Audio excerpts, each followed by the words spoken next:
Sudama, led by Lord Krishna. You have enough room? 81. Okay. Well, some chapters are 81, but some are not. Prabhu, you want to read Krishna book? Okay. Ready? All right, Krishna. So we'd like to welcome everyone to our weekly Sunday Krishna book reading to Prabhupada. And Srila Prabhupada, we thank you for allowing us to come and read to you from your Krishna book. So as we always do, let us offer our respectful obeisances to Srila Prabhupada and to each other. Namo Vishnuvidaya Krishna Prastaya Bhutale Srimati Bhaktivedanta Swaminiti Namane Namaste Saraswati Devi Gauravani Pacharane Nirvisesha Sunyavari Paskacha Deshatarane. And to each other, Vanchakalpadrubhischa Kripa Sindhu Bhyevacha Patitanam Pavanebhyo Vaishnavebhyo Namo Namaha. So for all of you online, you can open up your Krishna book to chapter 81, or entitled The Brahman Sudama Blessed by Lord Krishna. And you can on the bottom of your online screen there. Lord Krishna, the Supreme Personality of Godhead, the Supersoul of all living entities, knows everyone's heart very well. He is especially inclined to the Brahmana devotees. Lord Krishna is also called Brahmanya Deva, which means that he is worshipped by the Brahmanas. Therefore, it is understood that a devotee who is fully surrendered unto the Supreme Personality of Godhead has already acquired the position of a Brahmana. Without becoming a Brahmin, one cannot approach the Supreme Brahman, Lord Krishna. Krishna is especially concerned with vanquishing the distress of his devotees, and he is the only shelter of pure devotees. Lord Krishna engaged for a long time in talking with Sudama, Vipra, about their past association. Then, just to enjoy the company of an old friend, Lord Krishna began to smile and asked, "My dear friend, what have you brought for me? Has your wife given you some nice eatable for me?" While addressing his friend, Lord Krishna looked upon him and smiled with great love. He continued, "My dear friend, you must have brought some presentation for me from your home."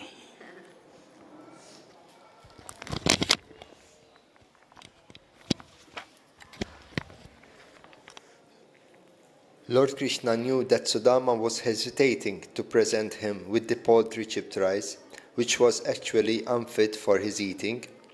Understanding the mind of Sudama Vipra, the Lord said, "My dear friend, I'm certainly not in need of anything, but if my devotee gives me something as an offering of love, even though it may be very insignificant, I accept it with great pleasure.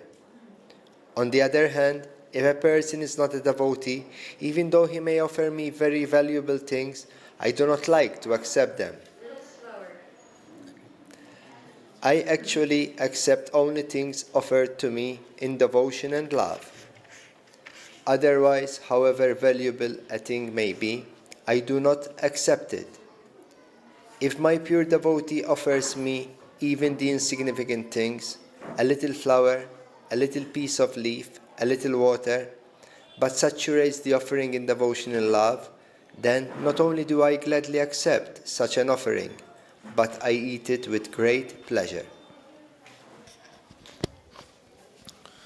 Lord Krishna assured Sudama Vipra that he would be very glad to accept the chipped rice he had brought from home.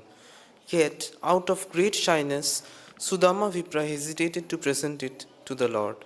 He was thinking, how can I offer such an insignificant thing to Krishna? And he simply bowed his head. Lord Krishna, the Super Soul, knows everything in everyone's heart.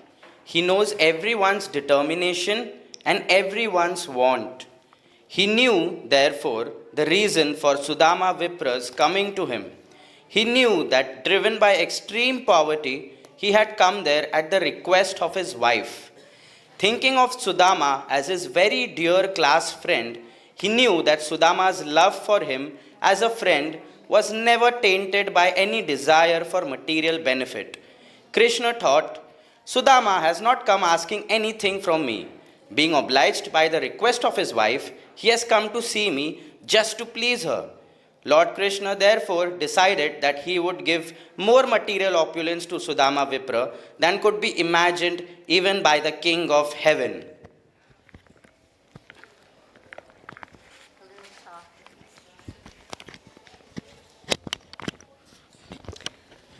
He then snatched the bundle of chipped rice which was hanging on the shoulder of the poor Brahmana, packed in one corner of his wrapper, and said, "What is this? My dear friend, you have brought me nice, palatable chipped rice." He encouraged Sudama Vipra, saying, "I consider that this quantity of chipped rice will satisfy not only me, but the whole creation." It is understood from this statement that Krishna, being the original source of everything, is the root of entire creation. As watering the root of a tree immediately distributes water to every part of the tree, so an offering made to Krishna or any action done for Krishna is to be considered the highest welfare work for everyone, because the benefit of such an offering is distributed throughout the creation. Love for Krishna is distributed to all living entities. While Lord Krishna was speaking to Sudama Vipra, he ate one morsel of chipped rice from his bundle. And when he attempted to eat a second morsel, Rukmini Devi, the goddess of fortune herself, checked the Lord by catching hold of his hand.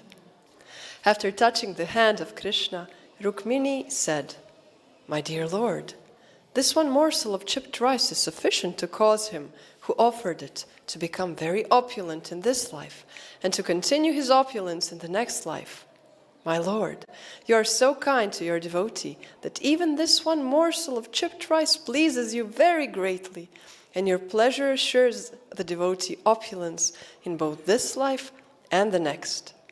This indicates that when food is offered to Lord Krishna with love and devotion, and he is pleased and accepts it from the devotee, Rukmini Devi, the goddess of fortune, becomes so greatly obliged to the devotee that she has to go personally to the devotee's home to turn it into the most opulent home in the world. If one feeds Narayana sumptuously, the goddess of fortune, Lakshmi, automatically becomes a guest in one's house, which means that one's home becomes opulent. The learned Brahmana, Sudama, passed that night at the house of Lord Krishna, and while there, he felt as if he were living on a Vaikuntha planet. Actually, he was living in Vaikuntha, because wherever Lord Krishna, the original Narayana, and Rukmini Devi, the goddess of fortune, live, is not different from the spiritual planets, Vaikuntha Loka.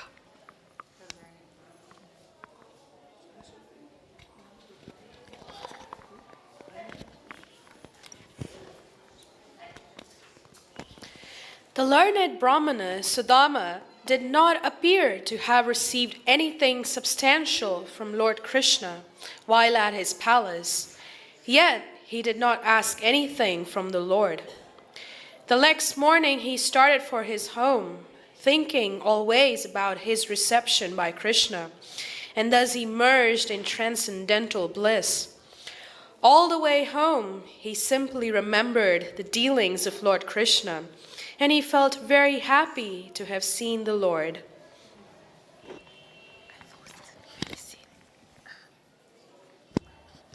The Brahmana thought, "It is most pleasurable to see Lord Krishna, who is most devoted to the Brahmanas. How great a lover he is of the Brahminical culture. He is the supreme Brahman himself, yet he reciprocates with the Brahmanas. He also respects the Brahmanas so much that he embraces to his chest such a pro-Brahmana as me, although he never embraces anyone to his chest except the goddess of fortune. How can there be any comparison between me, a poor, sinful Brahmana, and the Supreme Lord Krishna, who is the only shelter of the goddess of fortune? And yet, considering me as a Brahmana, with heartfelt pleasure, he embraced me in his two transcendental arms. Lord Krishna was so kind to me that he allowed me to sit on the same bedstead where the goddess of fortune lies down. He considered me his real brother. How can I appreciate my obligation to him? When I was tired, Srimati Rukmini Devi, the goddess of fortune, began to fan me, holding the chamra whisk in her own hand. She never considered her exalted position as the first queen of Lord Krishna. I was rendered service by the Supreme Personality of Godhead because of his high regard for the Brahmanas, and by massaging my legs and feeding me with his own hand, he practically worshipped me. Aspiring for elevation to the heavenly planet, liberation, all kinds of material opulence, or perfection in the powers of mystic yoga, everyone throughout the universe worships the lotus feet of Lord Krishna. Yet the Lord was so kind to me that he did not give me even a farthing, knowing very well that I am a poverty-stricken man who, if I got some money, might become puffed up and mad after material opulence and so forget him.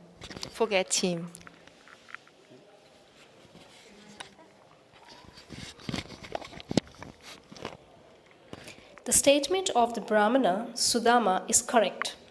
An ordinary man who is very poor and prays to the Lord for benediction in material opulence, and who somehow or other becomes richer in material opulence, immediately forgets his obligation to the Lord. Therefore, the Lord does not offer opulences to his devotee unless the devotee is thoroughly tested. Rather, if a neophyte devotee serves the Lord very sincerely and at the same time wants material opulence, the Lord keeps him from obtaining it. Thinking in this way, the learned Brahmana gradually reached his own home. Sorry. But there he saw everything was wonderfully changed. He saw that in place of all of his cottage, there was a big palace made of valuable stones and jewels, glittering like the sun, moon and rays of fire. Not only were there big palaces, but at intervals there were beautiful decorated parks in which many beautiful men and women were strolling. In those parks there were nice lakes full of lotus flowers and beautiful lilies, and there were flocks of multicoloured birds. Seeing the wonderful conversion of his native place, the Brahmana began to think to himself, how am I seeing all these changes? Does this palace belong to me or to someone else? Or is it the same place where I used to live? Then how has it so wonderfully changed?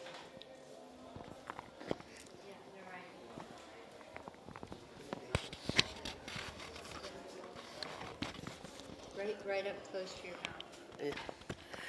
While the learned Brahmana was considering this, a group of beautiful men and women with features resembling those of the demigods, accompanied by musical chanters, approached to welcome him. All were singing auspicious songs. The wife of the Brahmana was very glad on hearing the tidings of her husband's arrival, and with great haste she came out of the palace. The Brahmana's wife appeared so beautiful that it seemed as if the goddess of fortune herself had come to receive him. As soon as she saw her husband present before her, tears of joy fell from her eyes, and her voice became so choked up that she could not even address her husband. She simply closed her eyes in ecstasy, but with great love and affection she bowed down before her husband, and within herself she thought of embracing him. She was fully decorated with a gold necklace and ornaments, and while standing among the maidservants, she appeared like a demigod's wife just alighting from an aeroplane. The Brahmana was surprised to see his wife so beautiful and in great affection, and without saying a word, he entered the palace with her.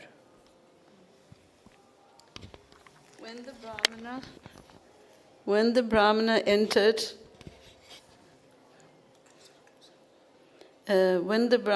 entered his personal apartment in the palace, he saw that it was not an apartment, but the residence of the King of Heaven.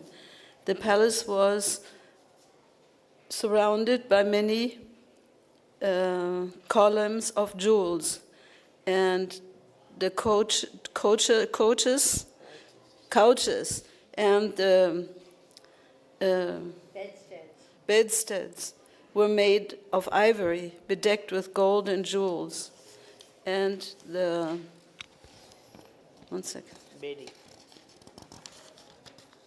And the bedding was as white as the foam of milk and as soft as a lotus flower. There were many whisks hanging from golden rods, and many golden thrones were sitting cushions as soft as the lotus flower.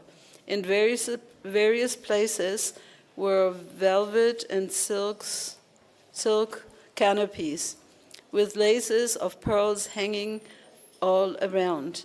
The structure of the building was standing on first-class transparent marble with engravings made of emerald stones.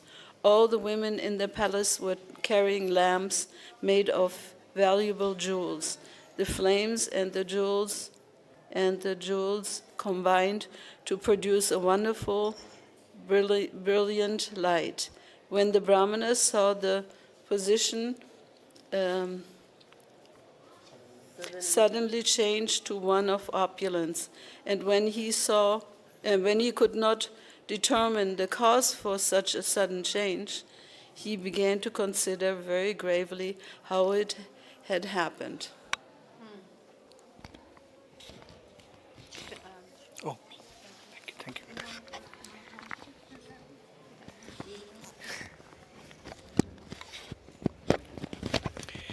He thus began to think, "From the beginning of my life, I have been extremely poverty stricken. So, what could be the cause of such great and sudden opulence? I do not find any cause other than the all merciful glance of my dear friend Lord Krishna, the chief of Yadu dynasty. Certainly, these are gifts of Lord Krishna's causeless mercy. The Lord is self sufficient, the husband of the goddess of fortune, and thus he is always full of six opulences. He can understand the mind of his devotee, and he sumptuously fulfills the devotee's desires. All these are acts of friend Lord Krishna. My beautiful dark friend Krishna is far more liberal than the cloud, which can fill the great ocean with water. Without disturbing the cultivator with rain water during the day, the cloud wakes up in the morning. He thinks that it has rained enough. Similarly, the Lord fulfills the desire of everyone according to his position. Yet one who is not in Krishna consciousness considers all the gifts of the Lord to be less than his desire. On the other hand, when the Lord receives a little things in love and affection from his devotee, he considers it a great self and valuable gift. I am a vivid example of this. I simply offered him a morsel of chipped rice, and in exchange he has given me opulences greater than those of the King of Heaven.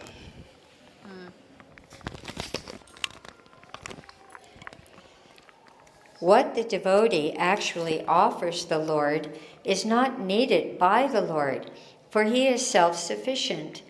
If the devotee offers something to the Lord, it acts for his own interest, because whatever a devotee offers the Lord comes back in a quantity 1,000,000 times greater than what was offered.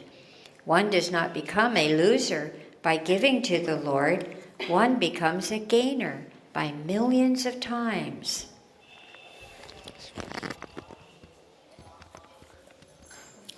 The Brahmana, feeling great obligation to Krishna, thought, I pray to have the friendship of Lord Krishna and to engage in his service and to surrender fully unto him in love and affection, life after life. I do not want any opulence. I only desire not to forget his service. I simply wish to be associated with his pure devotees. May my mind and activities be always engaged in his service. The unborn Supreme Personality of Godhead, Krishna, knows that many great personalities have fallen from their positions because of extravagant opulence. Therefore, even when his devotees ask for some opulence from him, the Lord sometimes doesn't give it.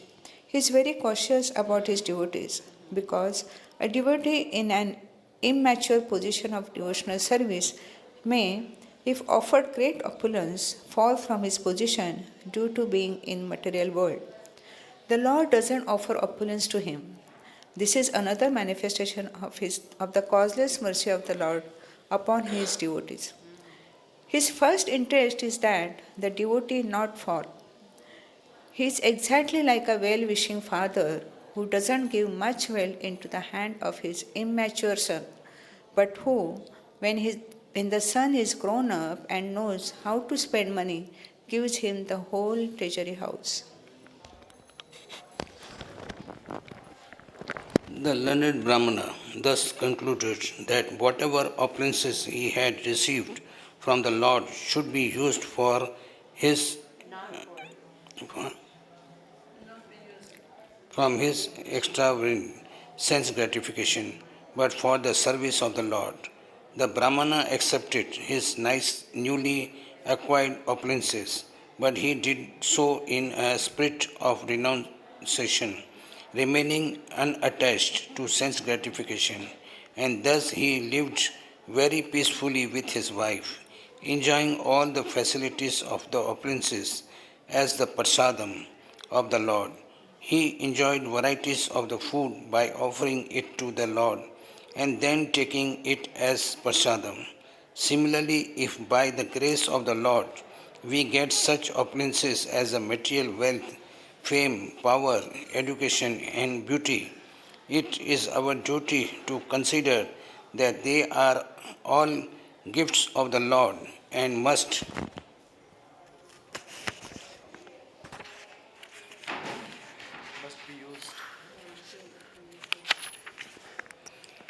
be used for his service, not for our sense enjoyment.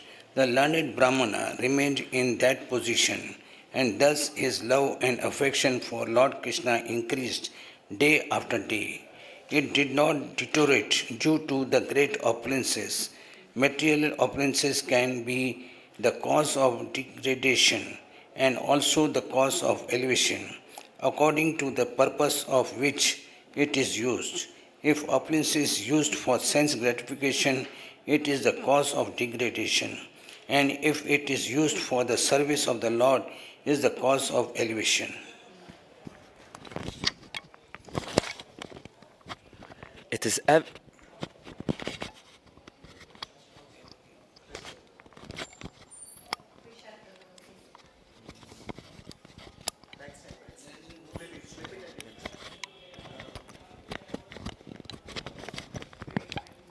yeah, no.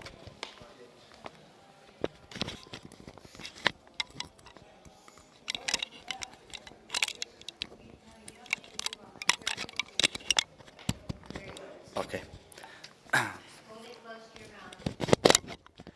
It is evident from Lord Krishna's dealings with Sudama Vipra that the Supreme Personality of Godhead is very, very much pleased with a person who possesses Brahminical qualities. A qualified Brahmana, like Sudama Vipra, is naturally a devotee of Lord Krishna. Therefore, it is said, Brahmano Vaishnava. A Brahmana is a Vaishnava. Or sometimes it is said, Brahmana Pandita. Pandita means a highly learned person. A Brahmana cannot be foolish or uneducated. Therefore, there are two divisions of Brahmanas, namely Vaishnavas and Panditas. Those who are simply learned are Panditas, but not yet devotees of the Lord, or Vaishnavas. Lord Krishna is not especially pleased with them. Simply the qualification of being a learned Brahmana is not sufficient to attract the Supreme Personality of Godhead.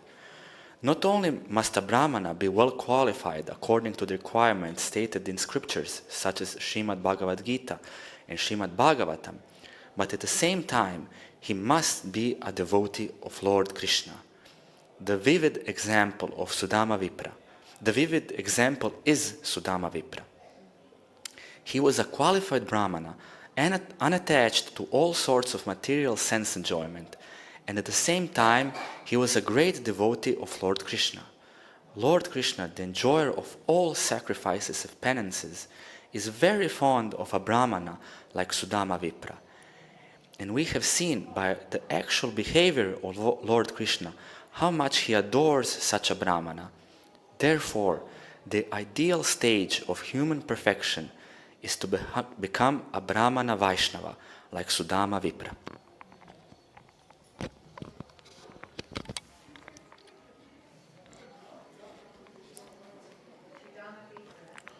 Sudama Vipra realized that although Lord Krishna is unconquerable, he nevertheless agrees to be conquered by his devotees. He realized how kind Lord Krishna was to him, and he was always in trance, constantly thinking of Krishna. By such constant association with Lord Krishna, whatever darkness of material contamination remained within his heart was completely cleared away, and very shortly he was transferred to the spiritual kingdom, which is the goal of all saintly persons in the perfectional stage of life. Sukadeva Goswami has stated that all persons who hear this history of Sudama Vipra and Lord Krishna will know how affectionate Lord Krishna is to Brahmana devotees like Sudama.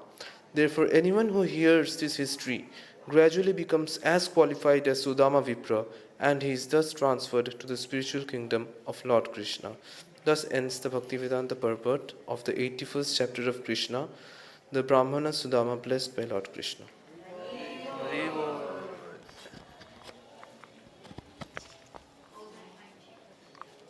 Chapter 82.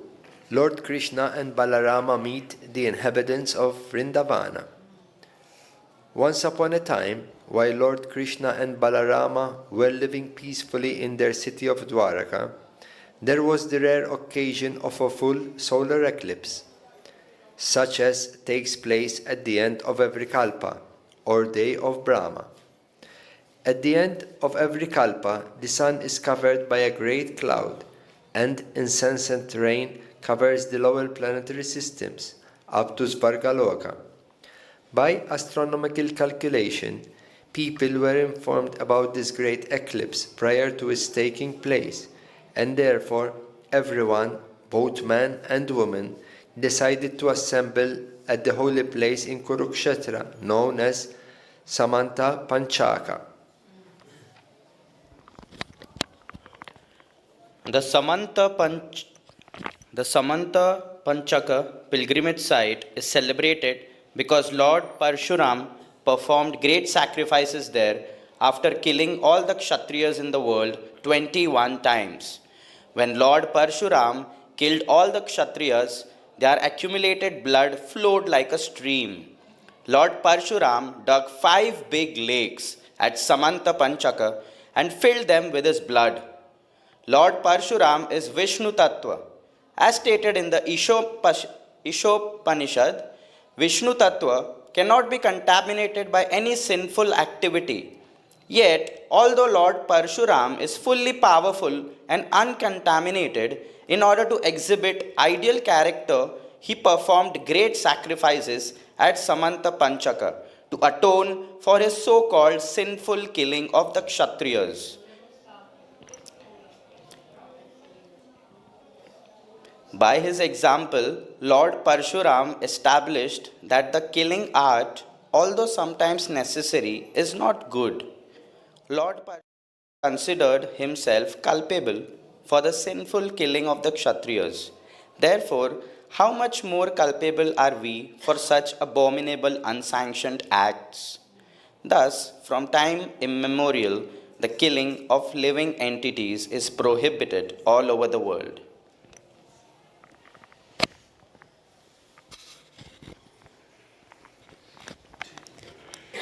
Taking advantage of the, of the occasion of the solar eclipse, all important persons from all parts of Bharatavarsha visited the holy place of pilgrimage. Some of the important personalities are mentioned as follows. Among the elderly persons were Akrura, Vasudeva, and Ugrasena, and among the younger generations were Gada, Pradyumna, Samba, and many other members of the Yadu dynasty who had come there with the view to atone for sinful activities accrued in the course of discharging their respective duties.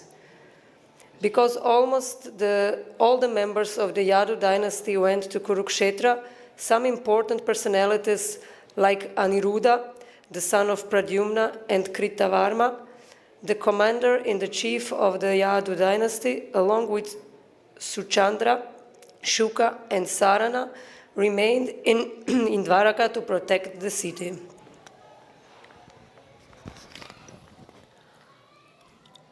All of the members of the Yadu dynasty were naturally very beautiful.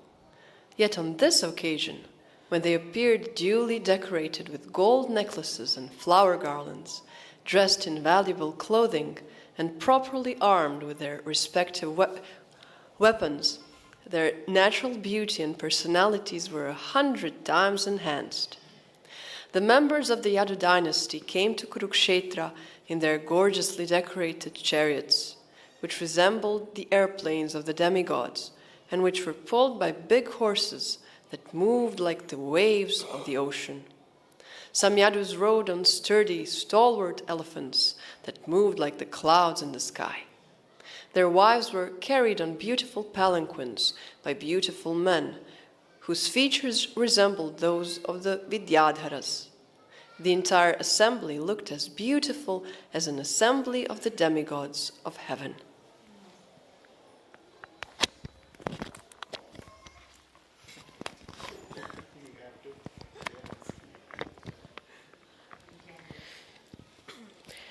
After arriving in Kurukshetra, the members of the Yadu dynasty took their baths ceremoniously, with self-control, as enjoined in the Shastras, and they observed fasting for the whole period of the eclipse, in order to nullify the reactions of their sinful activities.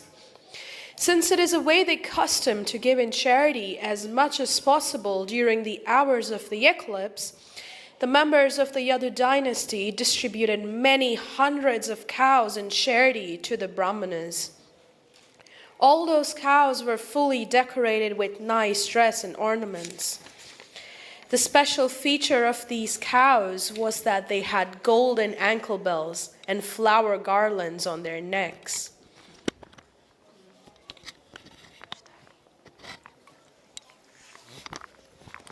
After the eclipse, all the members of the Yadu dynasty again took their baths in the lakes created by Lord Parashurama. Then they sumptuously fed the Brahmanas with first-class cooked food, all prepared in butter. According to the Vedic system, there are two classes of food. One is called raw food, and the other is called cooked food.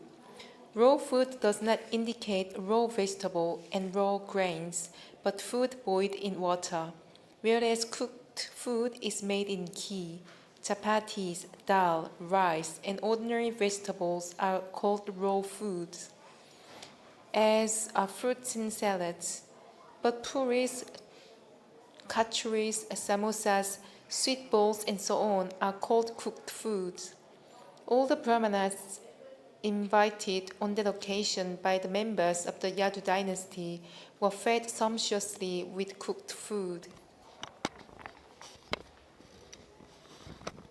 The ceremonial functions performed by the members of the Yadu dynasty externally resemble the ritualistic ceremonies performed by the Karmis.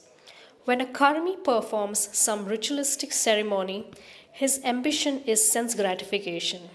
Good position, good wife, good house, good children, or good wealth.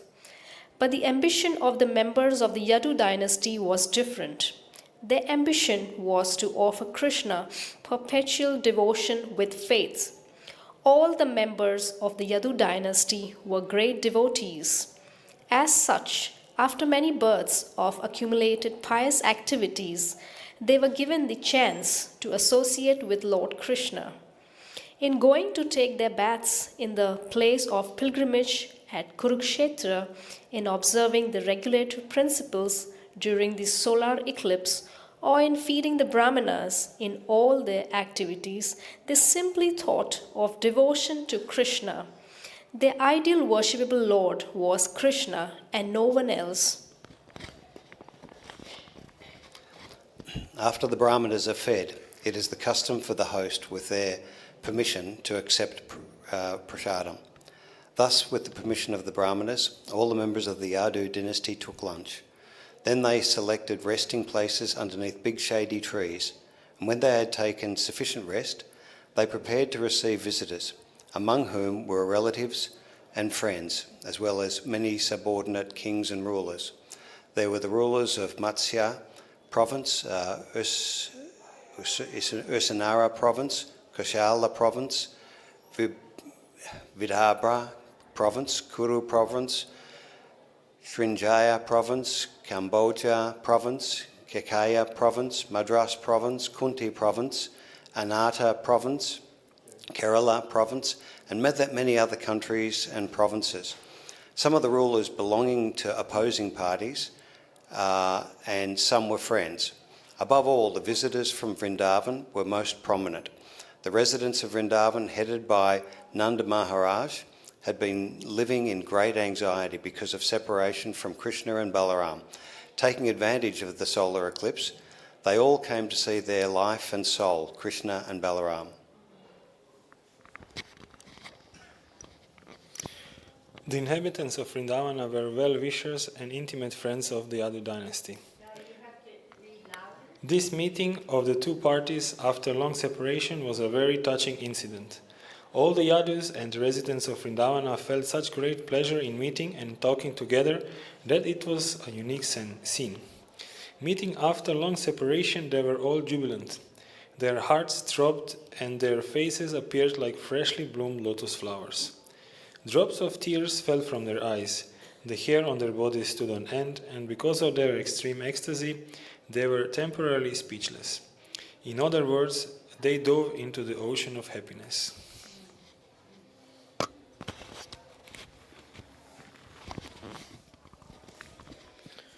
While the men were meeting in that way, the women also met one another in the same manner. They embraced one another in a great friendship, smiling very mildly and looked at one another with much affection.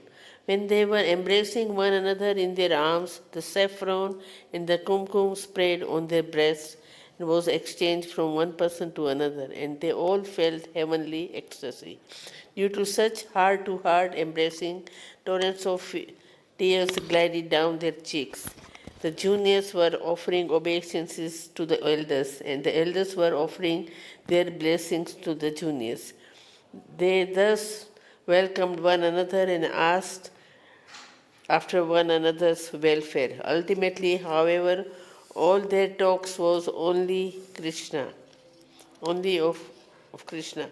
All the neighbors and relatives were connected with the Lord. Krishna's pastimes in this world. As such, Krishna was the center of all the activities. Whatever activities they performed, social, political, religious, or conventional, were transcendental. The real elevation of human life rests on knowledge and renunciation. As stated in the first canto of Srimad Bhagavatam, devotional service rendered to Krishna automatically produces perfect knowledge and renunciation. The family members of the Yadu dynasty and the cowherds of Vrindavan had their minds fixed on Krishna. That is the symptom of perfect knowledge. And because their minds were always engaged in Krishna, they were automatically freed from all material activities. This stage of life is called Yukta Vairagya, as enunciated by Srila Rupa Goswami. Knowledge and renunciation, therefore, do not mean dry speculation and renunciation of activities. Rather, one must start speaking and acting only in relationship with Krishna.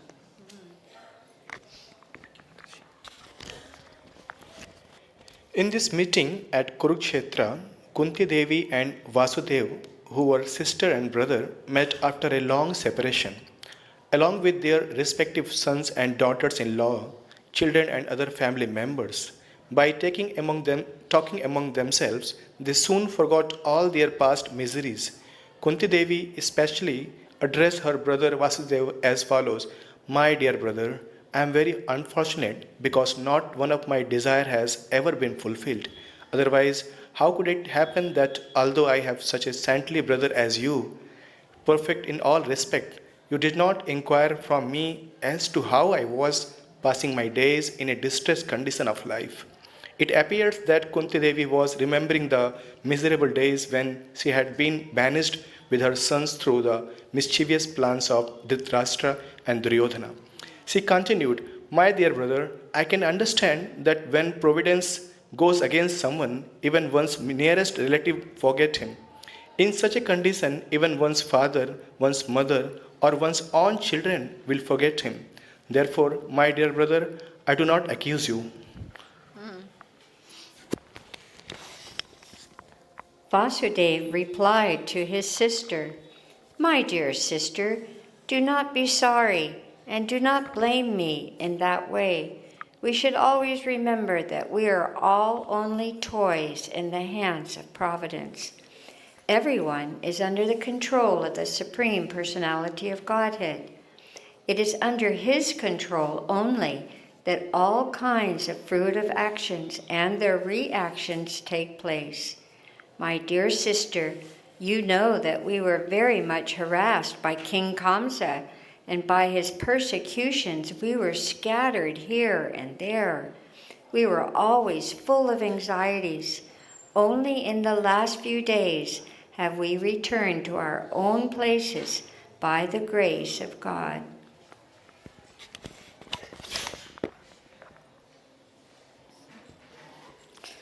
After this conversation, Vasudeva and Ugrasena received the kings who came to see them, and they sufficiently welcomed them all. Seeing Lord Krishna present on the spot, all the visitors felt transcendental pleasure and became very peaceful. Some of the prominent visitors were as follows: Bhishmadeva, Dronacharya, Dhritarashtra, Duryodhana, Gandhari along with her sons, King Yudhishthira along with his wife, and the Pandavas along with Kunti, as well as Sanjaya, Vidura, Krupacharya, Kunti Bhoja, Virat, Bhishmaka, King Nagnajit, Purujit, Drupada, Shalya, Drishtaketu, the king of Kashi, Dhamghosh, Vishalaksha, the king of Mithila, the king of Madras, formerly known as Madra, the king of Kekeya, Yudhamanyu, Susharma, Bahika, Bhanlika, along with his sons, and many other rulers subordinate to King Yudhishthira. When the visitors saw Lord Krishna with his thousands of queens, they were fully satisfied at the sight of such beauty and transcendental opulences. All who were there personally visited Lord Balram and Krishna. and being properly welcomed by them, they began to glorify the members of the Yadu dynasty, especially Krishna and Balram.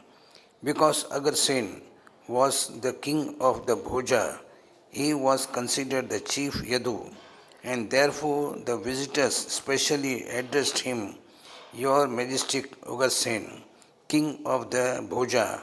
Factually, the Yadu are the only persons within this world who are perfect in all respects. All glories unto you, all glories unto you. The special condition of your perfection is that you always see Lord Krishna, who is thought by the many mystic yogis undergoing severe austerity and penance for a great number of years. All of you are in direct touch with Lord Krishna at every moment.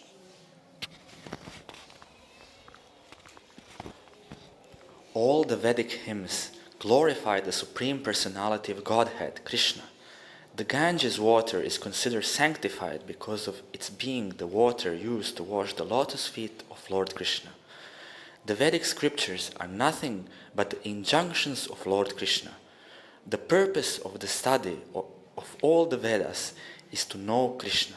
Therefore, the words of Krishna and the message of his pastimes are always purifying. By the influence of time and circumstances, all the opulences of this world were almost completely wiped out. But since Krishna has appeared on this planet, all auspicious features have again appeared due to the touch of his lotus feet. Because of his presence, all our ambitions and desires are gradually being fulfilled. Your Majesty, King of the Bhojas, you are related with the Yadu dynasty by matrimonial relationship and by blood relationship also. As a result, you are constantly associating with Lord Krishna, and you have no difficulty in seeing him or touching him, and at any time. Lord Krishna moves with you, talks with you, sits with you, rests with you, and dines with you. The Yadus appear to be always engaged in worldly affairs, which are considered to be the royal road to hell, but due to the presence of Lord Krishna, the original personality of Godhead in the Vishnu category, who is omniscient, omnipresent, and omnipotent, all of you are factually relieved from all material contamination and are situated in the transcendental position of liberation and Brahman existence.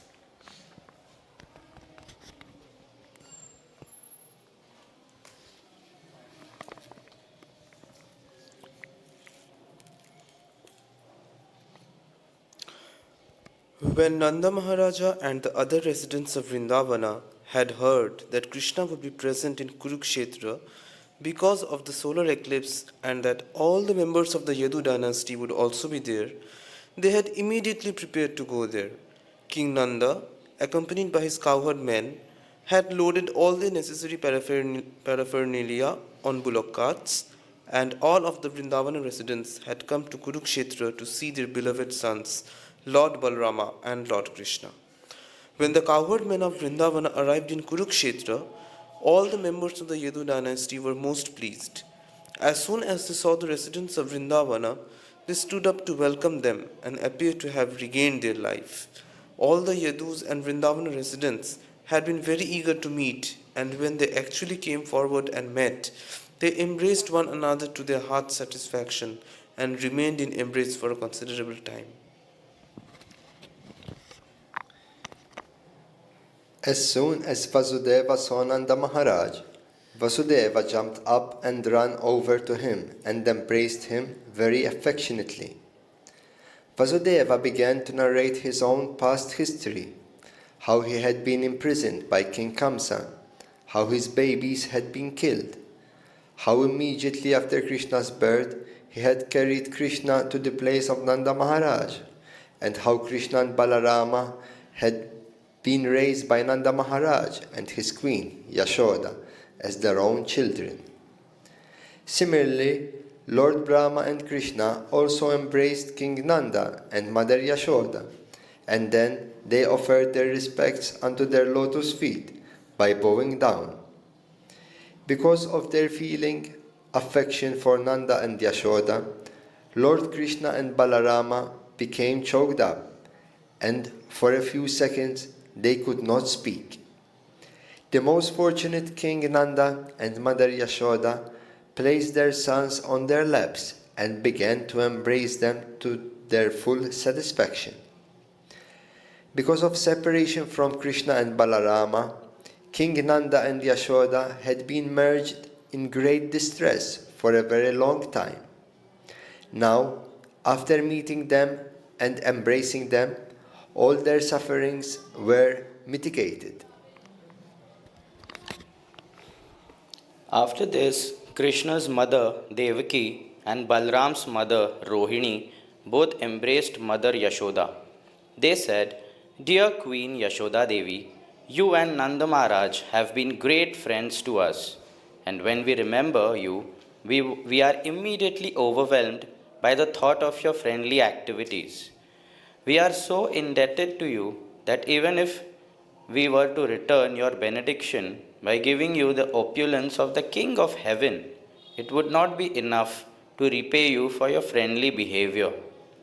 We shall never forget your kindly behavior toward us. When Krishna and Balram were born, before they even saw their real father and mother, they were entrusted to your care, and you raised them as your own children, fostering them as birds take care of their offspring in the nest. You have nicely fed, nourished, and loved them, and have performed many auspicious religious ceremonies for their benefit."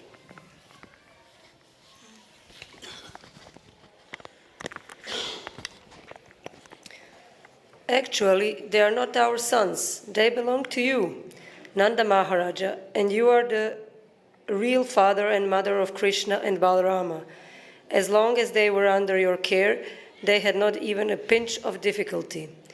Under your protection, they were completely out of the way of all kinds of fear. This most affectionate care which you have taken for them is completely befitting your elevated position. The most noble personalities do not discriminate between their own sons and the sons of others, and there cannot be any personalities more noble than Nanda Maharaja and you.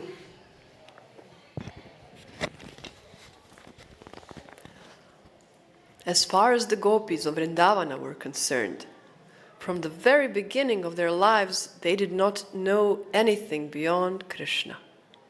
Krishna and Balaram were their life and soul. The gopis were so attached to Krishna that they could not tolerate not seeing him even momentarily when their eyelids blinked and impeded their vision. They condemned Brahma, the creator of the body, because he foolishly made eyelids which blinked and checked their seeing Krishna. Because they had been separated from Krishna for so many years, the gopis, having come along with Nanda Maharaj and Mother Yashoda, felt intense ecstasy upon seeing Krishna. No one can even imagine how eager the gopis were to see Krishna again. As soon as Krishna became visible to them, they took him inside their hearts, through their eyes, and embraced him to their full satisfaction. Even though they were embracing Krishna only mentally, they became so ecstatic and overwhelmed with joy that for the time being they completely forgot themselves. The ecstatic trance they achieved simply by mentally embracing Krishna is impossible to achieve even for great yogis constantly engaged in meditation on the Supreme Personality of Godhead. Krishna could understand that the gopis were wrapped in ecstasy by embracing him in their minds, and therefore, since he is present in everyone's heart, he reciprocated the embracing from within.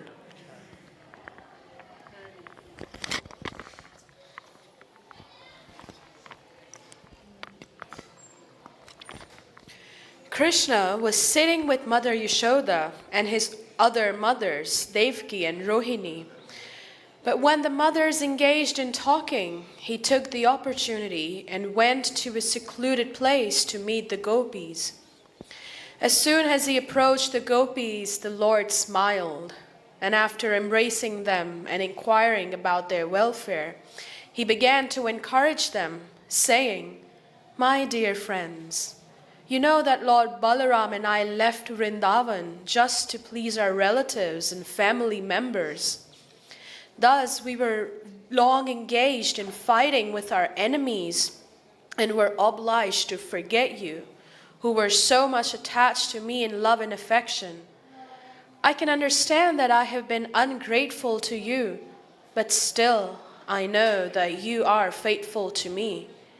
May I inquire if you have been thinking of us, although we had to leave you behind?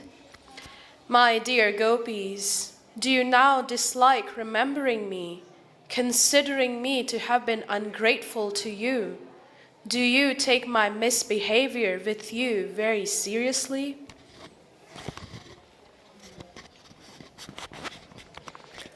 After all, you should know that it was not my intention to leave you. Our separation was ordained by Providence, who after all is the supreme controller and does as he desires. He causes the intermingling of different persons and again disperses them as he desires. Sometimes we see that a strong wind will mingle together clouds, atomic particles of dust, or broken pieces of cotton, and after the strong wind subsides, all the clouds, particles of dust, and pieces of cotton are again separated, scattered in different places. Similarly, the Supreme Lord is the creator of everything. The objects we see are different manifestations of his energy. By his will, we are sometimes united and sometimes separated. We can therefore conclude that ultimately we are absolutely dependent on his will. Fortunately, you have developed loving affection for me, which is the only way to achieve the transcendental position of association with me. Any living entity who develops such unalloyed devotional affection for me certainly at the end goes back home, back to Godhead. In other words, unalloyed devotional service and affection for me are the cause of supreme liberation. My dear Gopi friends, you may know me you may know from me that it is my energies only which are acting everywhere. Take for example an earthen pot. It is nothing but a combination of earth, water, air, fire and sky. It is always on the same physical composition, whether in the beginning, during the existence or after its annihilation. When it is created, the earthen pot is made of earth, water, fire, air, and sky. While it remains, it is the same in composition. And when it is broken and annihilated, its different ingredients are conserved in different parts of the material energy. Similarly, at the creation of the cosmic manifestation, during its maintenance and after its dissolution, everything is but a different manifestation of my energy. And because the energy is not separate from me, it is to be concluded that I am existing in everything.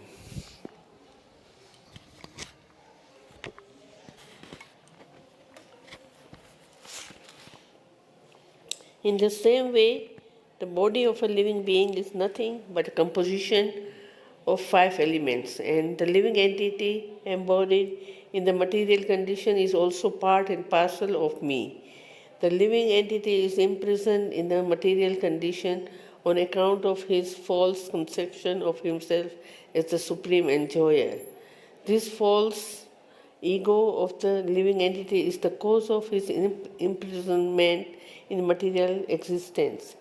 As the supreme absolute truth, I am transcendental to the living entity as well as to his material embodiment. The two energies, material and spiritual, both act under my supreme control. My dear gopis, I request that instead of being afflicted, you try to accept everything with a philosophical attitude. Then you will understand that you are always with me and that there is no cause of lamentation in our being separated from one another. This important instruction by Lord Krishna to the gopis can be utilized by all devotees engaged in Krishna consciousness. The whole philosophy is considered on the basis of inconceivable simultaneous oneness and difference. In the Bhagavad Gita, the Lord says that He is present everywhere in His impersonal feature. Everything exists in Him, but still He is not personally present everywhere. The cosmic manifestation is nothing but a display of Krishna's energy, and because the energy is not different from the energetic, nothing is different from Krishna.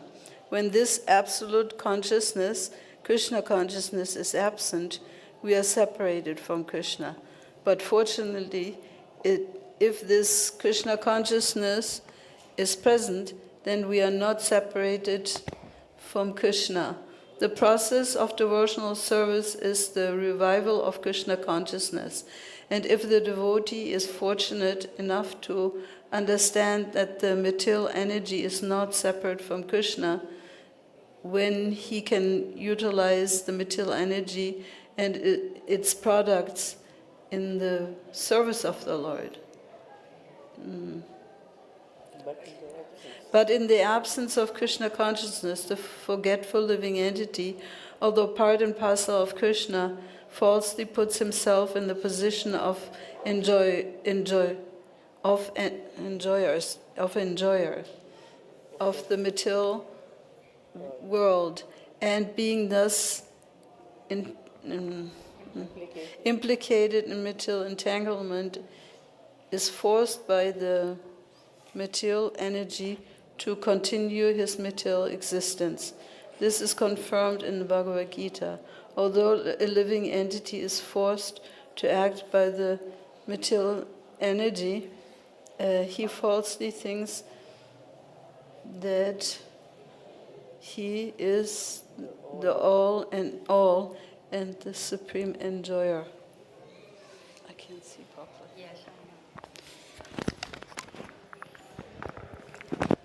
If the devotee knows perfectly that the Archa Vigraha, or deity form of Lord Krishna in the temple, is exactly the same Satchidananda Vigraha as Krishna himself, then his service to the temple deity becomes direct service to the Supreme Personality of Godhead. Similarly, the temple itself, the temple paraphernalia, and the food offered to the deity are also not separate from Krishna.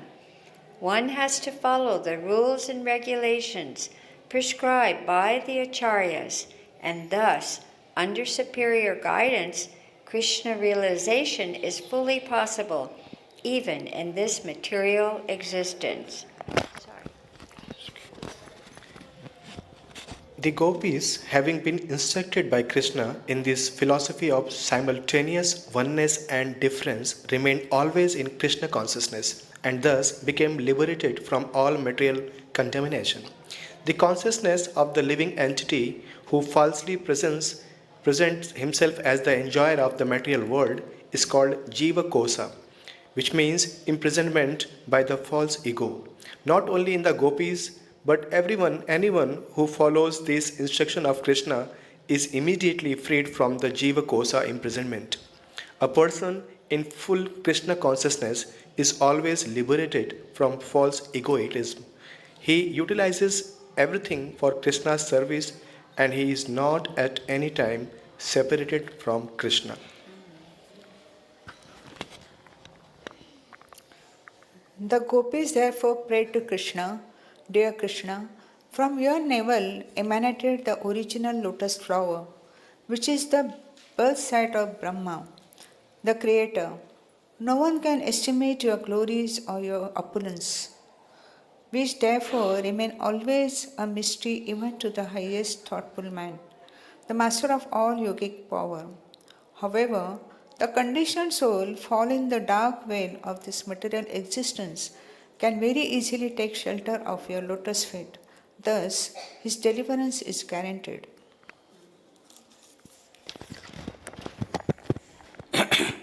The gopis continued, Dear Krishna, we are always busy in our family affairs.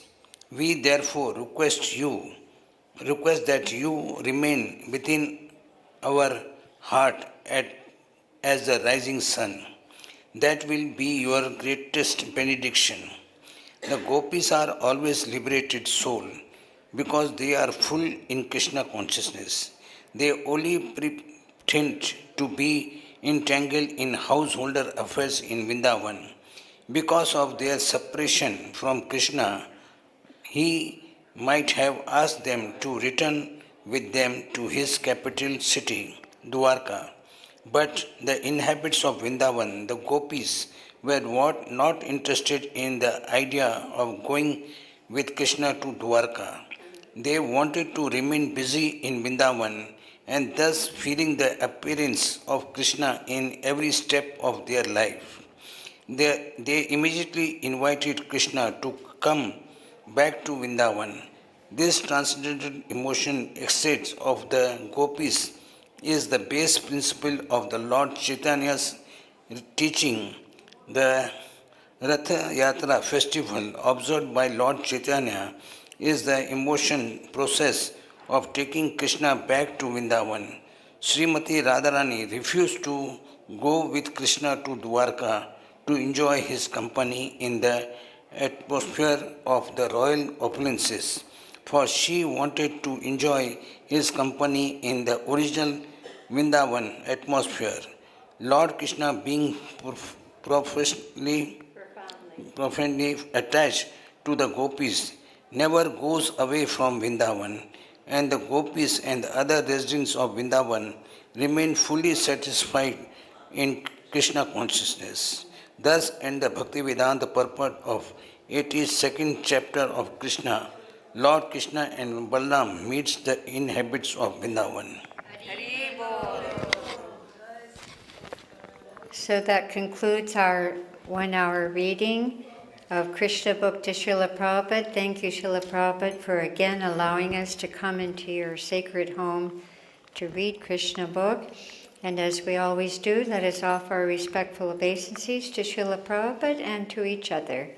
Namo Vishnu Padaya Krishna Prastaya Bhutale Srimati Bhaktivedanta Swaminiti Namane Namaste Saraswati Deve Gauravani Bacharane Nirvisesha Sunyavadi Paskachade Shatarane. And to each other, Vanchakalpa Turubhyas Cha Kripa Sindhu Bhyeva Cha Patita Nam Pavanebhyo Vaishnavebhyo Namo Namaha. We'd like to thank all of our online devotees as well, and you can join us next week when Draupadi meets the queens of Krishna. Haribo. Shri Gauda Bhakta Vrinda.